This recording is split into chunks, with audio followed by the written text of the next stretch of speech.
Баршаңызға сәлем, менің каналыма қош келдіңіздер. Сіздермен Ақбота. Бүгін үйде оңай дайындалатын, өте дәмді болып шығатын фигади дайындайтын боламыз.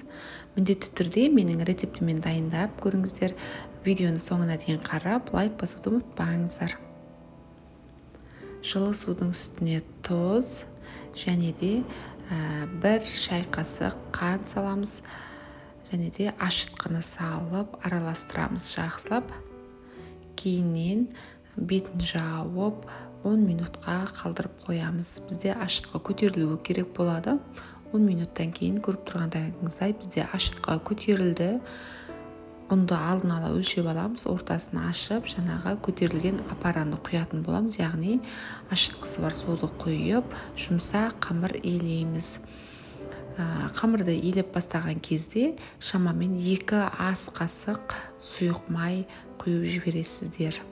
2 ас қасық майды құямыз. Бізде қамыр қолымызға жабысады, жайлап басып, илеп 30 немесе 40 минут біздің қамырдың көтерілгенін күтетін боламыз, яғни ашуы керек болады. Фигадидің салмасын дайындаймыз. Тартылған ет, ұсақтап туралған капуста, ұсақтап туралған пияз, сарымсақ, тұз, қара бұрышты саламыз. Соя тұздығын құйып, кейіннен 2 ас қасық сұйық май құйып жіберетін боламыз. Біздің фигадиміз сочный болып, сорпасы ағып шығады. Кейіннен қолымызбен жақсылап басып араластырамыз.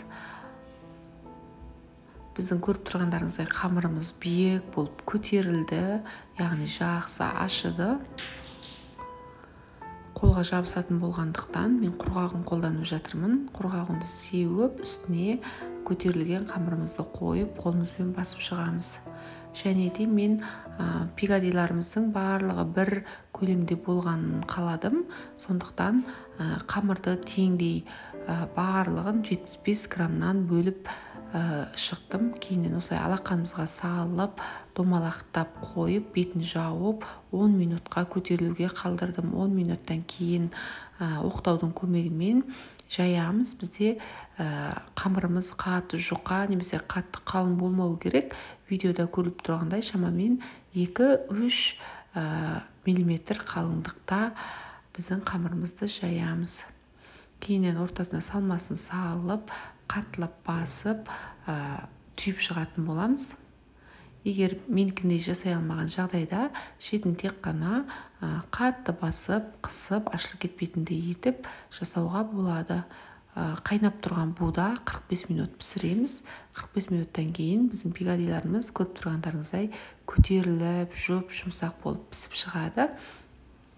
Ортасын пышақпен кесіп, кәріс салатын боламыз. Ерекше дәм береді. Сәбіз салат ас болсын, жасап көріңіздер.